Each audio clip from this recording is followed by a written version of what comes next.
ल हेर्नुहोस् साथीहरू, हाम्रो माइत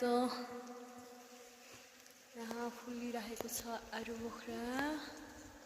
यस्तो राम्रो भने साथै देख्न सक्नुहुन्छ हजुरहरूले यहाँ मौरीहरू भुनभुनाइरहेका छन्।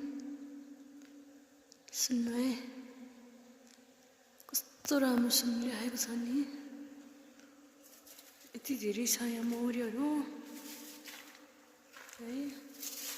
यस्तो राम्रो फुलिरहेको छ, मौरीहरू रमाइरहेका छन्।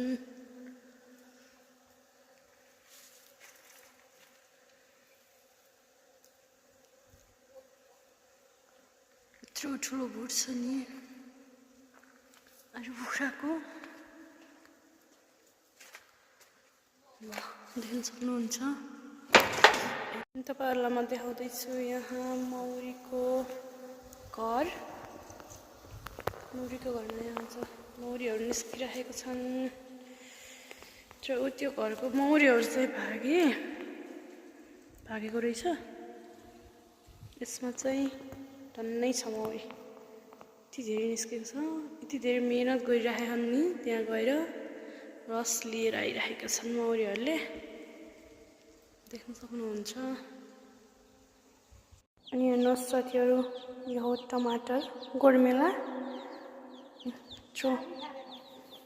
धेरै फलेको छ। यसको बोट चाहिँ सिमीसँगै छ।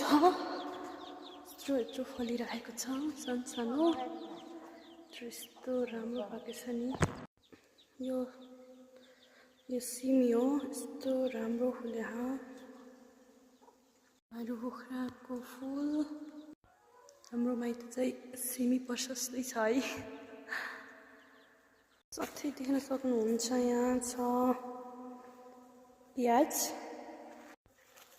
यसको नाम के हो भन्नुहोस् है त साथीहरू। अनि यहाँ रहेको छ केराउ, मेथीको साग। अनि यो हो हाम्रो कागती। फलिरहेको छ। अनि लसुन, योपालि चाहिँ खासै राम्रो भएन लसुन भन्दै हुनुहुन्थ्यो मम्मीले। केराउ, कागती भइहाल्यो। यो हो बकुला। चम्सुरको साग फुलिसकेको छ। अनि सँगै देख्न सक्नुहुन्छ धनिया पनि फुलिरहेको छ। आलु।